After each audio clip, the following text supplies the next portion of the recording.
Hello, MJ7NLK here and welcome back to the channel. In today's video we are looking at the all-new Radioddity QT80, which is a 10-meter ham radio out of the box, and is expandable to cover the 11-meter CB band, 12-meter and 15-meter bands.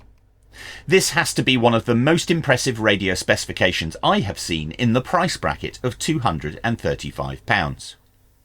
The QT80 appears to be identical to the Anytone AT666 Pro, and both come in at around the same price.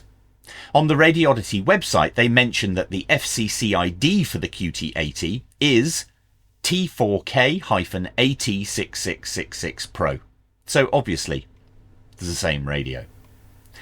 The QT80 is fully loaded with features and could be the new king of the hill. I am very much looking forward to putting it through its paces. There are also rumours that the QT80 shares the same circuit board as the President Washington. I have both radios in the studio and it would be rude of me not to compare them side by side to see if that's true. Whilst on the subject of the Washington, I am still waiting for the President Washington cooling fans to arrive. President, releasing a radio that needs separate cooling fans and not having any available is a poor show. But on the flip side, the QT80 is here and has jumped the queue. This QT80 was provided to me by Radioddity for review. No money has changed hands. Radioddity have no editorial control over this video and understand that I will tell you exactly what I think, good or bad. I have reviewed multiple Radioddity radios now, and the service and support has been superb. Coming up in this video, we will be unboxing the QT80, looking at its key features, general radio operation, power tests, how to expand to cover 11 and 12 meter bands, the jumper expansion to extend to cover the 15 meter band, and programming via the PC software. It's all in here, so do stick around. Before we dive in, some radio news. I am a big fan of the superb Anytone AT-D878 UV2 Plus. Such a stupidly long name. And a viewer recently advised me of the BTEC DMR 6X2, which looks like the same radio. However, it has USB-C charging on the battery, comes with two batteries, and runs a different firmware. All for around the same price. This looks interesting and definitely is worth some additional investigation. Drop a comment below with which of the following radios you want to see reviewed next. 1. The President Washington, dependent on the cooling fans arriving of course. Number 2. The President Jimmy 3. Number 3. The Radioddity CS47. Number 4. The Retivis A61. Or 5. The Retivis RA89. All 5 radios are on the shelf and ready to be reviewed, so do have your say. Before we continue, a quick message from this video's sponsor, PCBWay. PCBWay are makers of prototype PCBs of all kinds. They also offer services like PCB assembly, CNC machining, 3D printing, sheet metal fabrication and injection moulding. Manufacturing times are exceptionally quick and delivery is super fast. I have used their services on many occasions and PCBWay get an NLK-Media thumbs up for quality and service. Check out their website PCBWay.com for more information or follow the link in the video description. PCBWay are also running a 10th anniversary special event and you can claim prizes and badges, so it's worth a look. Check that link out in the video description as well. Thank you PCBWay for supporting this channel. Let's take a look at the box. Well, nothing to see here. It's just a plain featureless expanse of cardboard. Moving on. So let's have a look inside. What do we get? A user manual. Very nice. The radio itself, just put that off to one side for the moment. We get a powder-coated bracket, which is very nice to see, and an accessories pouch. Looking in the accessories pouch, we get the usual packet of nuts, bolts, clips, microphone clip, and spare fuse. we get the microphone. And this is the same microphone that you get with the CB500 and 900, which is a very nice microphone. Nice and clicky, and is a 6-pin. You get a very heavy-duty power cable with what looks like 2 fuses. Strange. And you get a PC programming cable, which, thank you very much, that's great. You don't have to go and buy yet another cable. Now let's take a quick look at the radio. Well, the first thing that stands out is, oh my God, what a huge heatsink on the back of this radio. Really, it's monstrous. Which bodes well, it should put out an awful lot of power. Looking at the front of the radio, and the first thing that stands out to me is this looks very familiar. In fact, this looks like, one moment, this looks like the CRT SS9900. Let's just have a quick look at this one. Never taken this one out before.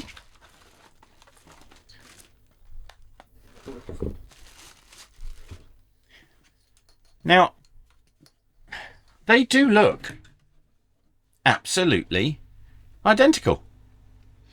Now, the SS9900 is an amazing radio, so that bodes well for the QT80.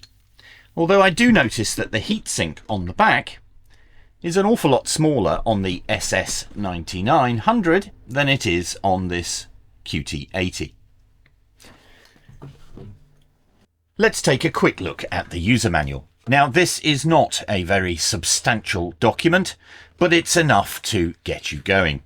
Radioddity are pretty good with their manuals, and this one is a little on the thin side for such an amazing radio.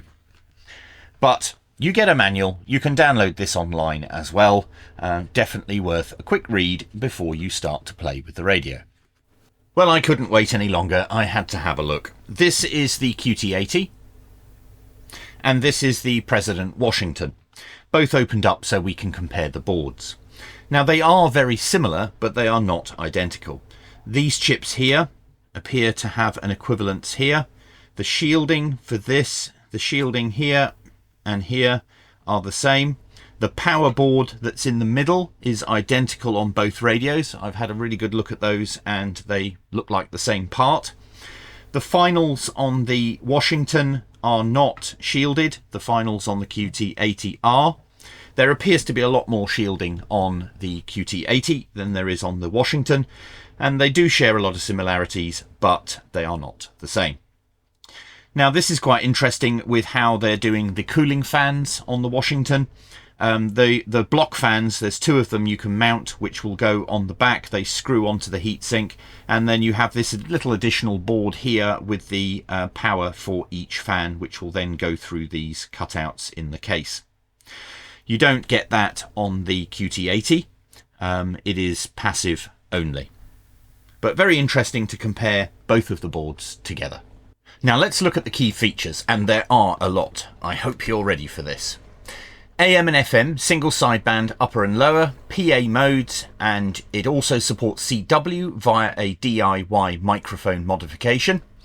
Tuning steps from 10 Hz to 1 MHz, 7 colour display with backlight dimming, independent TX and RX noise reduction, RF gain and power adjustment, has support for VFO and band modes, which is really nice. Repeater shift, CTCSS and DCS tones and codes, including a scan function. Noise blanker and ANL filter, gotta love an anal filter. Dual watch and SWR meter and SWR protection. Automatic squelch control, DTMF, Vox and echo functions. User definable PF key on the microphone. It's 12 volt DC and it draws up to 15 amps. It weighs 1.27 kilos, has a 6-pin microphone with the power on the center pin, and it's PC programmable. Oh, and did I mention that it's quoted as outputting 80 watts PEP on AM and single sideband and 50 watts on FM? Incredible to get all of this for only £235, and considering that the Washington is currently priced at £359, it's £124 cheaper. We haven't reviewed the Washington yet, but from what I have read, that radio also has a VFO mode, but we'll have a look at that when we review it. So looking at general radio operation, the 3 dials here that are shown on the front of the radio, the top 2 are dual purpose. The first one is your RF power, if you turn the back part of it, and if you turn the front part, that is your RF gain. Then you have automatic squelch control, and you have your clarifier. The bottom one is your power on off and your volume control. All of these buttons that are on the top and the bottom here, they have dual purpose, the purpose that's printed on the key and the item above it. So for example, high cut. You can push the function button and then high cut to enable that. Now the function button is really great because when you push the function button, you get some fun in your life because it says fun on the screen, which is really nice to see. But function and high cut will turn high cut off, and function high cut will turn it back on. So that's nice and simple, and it's nice to see some shortcut keys there. Then you have your mode switch, and your mode switch will go from FM to AM to upper sideband, lower sideband. Then you have your PA settings and your CW, and then back to FM. So lovely and simple. Band switches you between the band blocks, A, B, C, D, etc. And then you have your scan function. Now the menu system is a little bit strange because there are shortcuts here. If you press your push button, as they call it, if you long press this, it will take you into a scaled down menu, and in here we have high cut, noise blanket, echo, you've got your steps, Roger beep, DTMF, and then back to high cut, so you only have 6 options in there. If you want to go into the full menu, you long press function and hold, and then you're in here, and you have 37 settings in here in order to configure the radio. So this is where you go to turn your key beep on and off, then you push your push button, and then you can set the level on the volume for that key beep, and then push it again to return. So you can find most of your items that you need to set in the full proper menu. Now if you long press NRC, it will take you to the NRC settings within the full menu. So it just jumps you quickly to option 28 and 29, but you can then still keep cycling through and carry on configuring as you would if you'd long pressed function. So that all makes sense and is nice. So a very simple radio to use. Everything is logically laid out and accessible. And let's move on now and have a look at some power tests. So testing the power of this radio, my old bird is going to have to sit this one out because I just simply cannot find my 100-watt slug, which is a bit of a problem because they're very expensive. So I need to find that, but she's going to sit this one out and we're going to use this meter instead. So FM, we have about 40 watts on 29.4. Let's have a look at AM, carrier test. About 20 watts, and a tone test.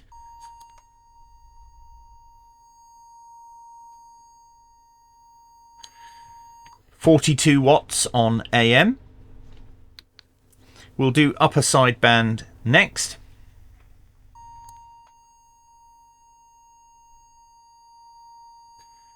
So 78 watts, and drawing about 13 amps. On there, and then lower sideband, we might as well do that as well. 94.61 watts,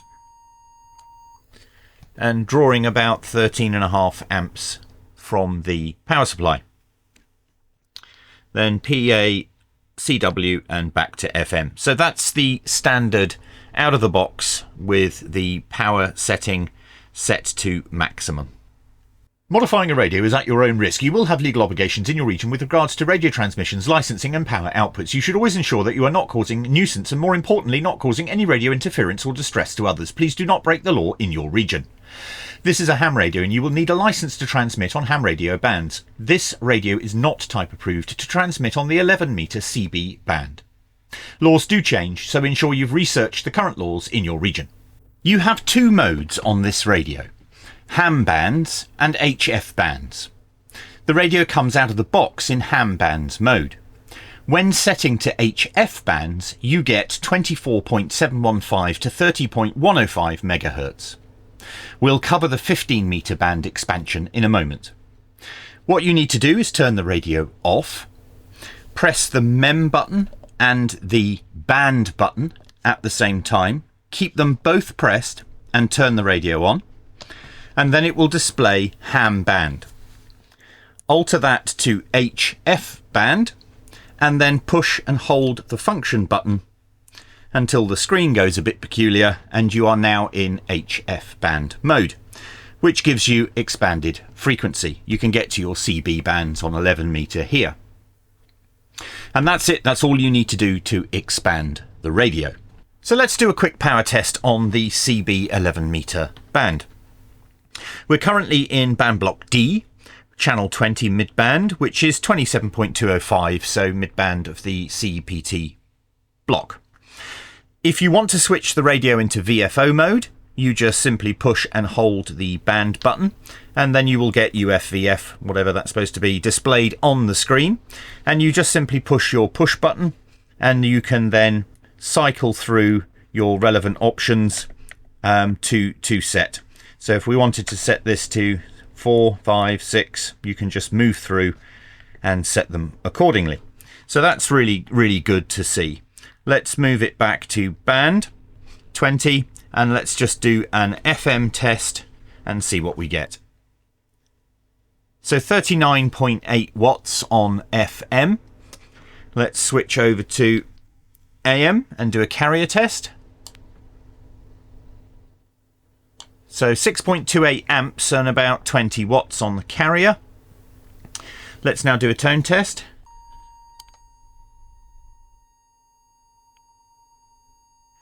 Getting 44 watts there. Switch over to upper side band and let's see what we get here.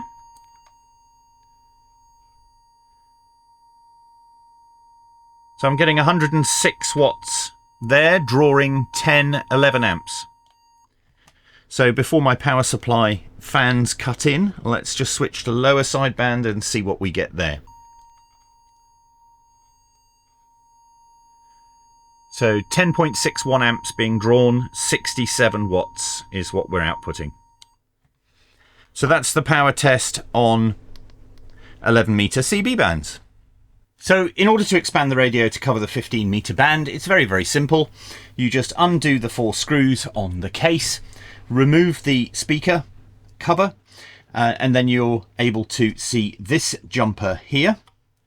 And that jumper is set to position 1-2 by default.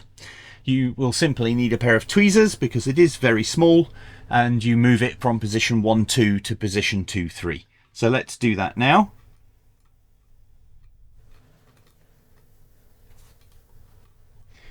And that is all you need to do. Put the radio back together, job done. So after performing the expansion to the 15 metre, you'll now get a new band block M. You get N and O as well. Band block M starts at 2100, and if we move up to O, channel 21 is the highest it gives us here, which is 21.500.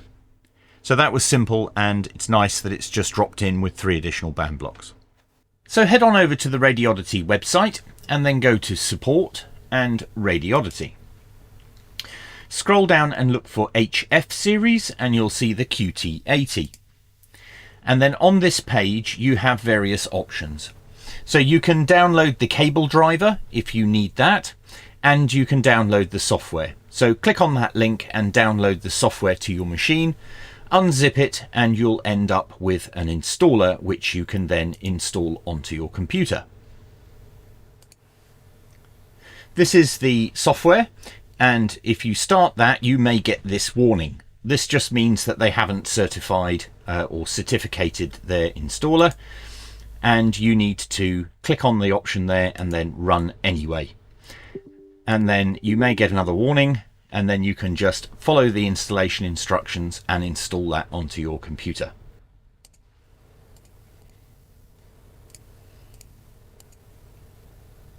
And there we go. So we now have the QT80 software installed. This is what it looks like. Now we need to plug the supplied cable into the back of the radio and then plug that into your computer, and then we'll try and connect to the radio. So I've installed a lot of these pieces of software and drivers and stuff for cables, so I didn't have to install it at all on Windows 11. It just immediately found it. So what I need to do is it's set to COM4 at the moment, and I know that this cable has been assigned to COM5. So I go to Setup Communications Port and set that to COM5. Now I should be able to read from the radio. So I can go to Program, Read from Radio, Read Data from Radio, OK. Now you need to have the radio on when you do this. So we'll say OK, and this will now talk to the radio and bring back all of the settings that it currently has to this software.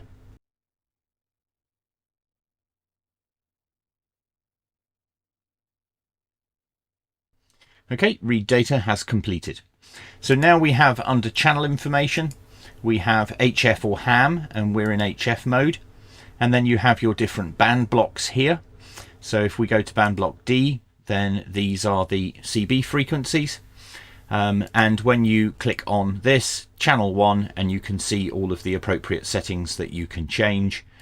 Channel 2, it will then change, and you can make those settings. Now, this is really helpful because you can add lots in. Let's just have a quick look and see if we're able to add additional bands outside of the bands that it comes with. So we've got VFO, MEM, and then we've got MNO, which are used for the 15 meter, and then we have the other preset blocks. I'm not quite sure what work group is, but we'll have a look at that. So here we've got optional features. So this is mainly your menu that you have in the radio, where you can set your deviation and your relevant options through this software, as well as through the radio itself. Roger beep, different tones. Looks like you could potentially create your own Roger beeps. Very nice. And then DTMF as well. So these are the only options that it gives you. Let me try and make this a bit wider. And you would simply make a change here, and then you just go to program and write to radio to write those settings back. What I would suggest is that you save the default read that you've just done to a file on your computer. Do file save as, save that somewhere so that you've always got your original settings to restore should you need to restore them. So that's just a brief and very quick look at this. Let's just write back the settings that we've got here. Write to radio. Do you want to write? Yes. And it's not going to win any awards for speed, but at least it has this option, which the Washington doesn't have. So it was incredibly simple to connect this. You've just got to determine your COM port, which you can do through Windows Device Manager after you've plugged the cable in, and it will tell you under ports what the COM port is that's been assigned to the cable, and then just come in here, go to Setup and Communications Port and set it to the appropriate port. Then you can read and write to the radio. So I've just adjusted band block J to the UK FM 40, and I've just entered the 40 channels in. Very annoyingly, you can't copy and paste into these cells. If you copy from a frequency list and try and paste them in, it just doesn't work. You have to type them in. But we have the full 40 in here, and I'm now going to write these to the radio, and then we'll have a look.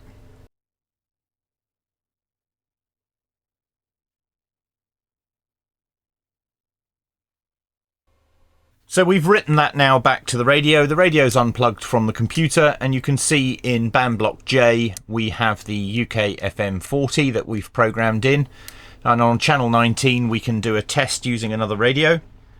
Testing, channel 19, over. And that's working as expected and absolutely fine. Well, in conclusion, what have we learnt? The QT80 is packed with features. It's £124 cheaper than the Washington, it's passively cooled and has a chonking great heatsink which does get very hot. It's PC programmable, the VFO mode is great, it's easy to expand to HF mode and covers 24.715 to 3105, and the jumper adds 21.0 to 21.5 when it's in HF mode. It supports CW with a DIY hack to the microphone, and we obtained a reading of 106 watts on upper sideband, which is amazing if we trust the digital meter. What do you think? Is it time for my old bird to put up her feet and to start smelling of lavender and piss? Let me know in the comments below. So, it's a great value for money. Powerful and flexible radio. It's well built and has lots of internal shielding, and is packed with every feature going, and is PC programmable.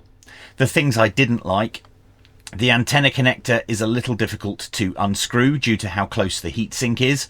I set my PSU to a maximum of 15 amps and it did go into overcurrent protection mode once whilst testing, so I increased it to 16 amps and it didn't happen again.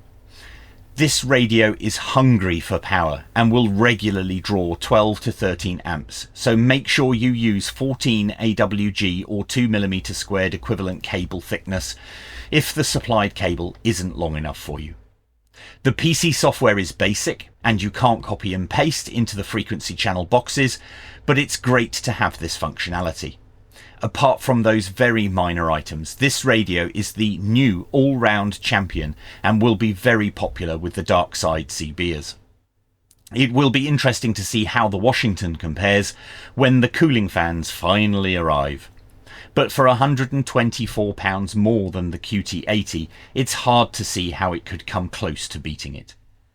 I hope you found the information in this video helpful. If you did, then please help the channel out by giving it a thumbs up and subscribing. This really does help to ensure that I can continue to provide content. Please feel free to buy me a coffee, the details are in the description below, and if you have any questions or comments then you know what to do. All I ask is that you keep it respectful. Trolls and nasty know-it-alls need not apply. Well, until next time, stay safe, stay happy, and catch you in the next one.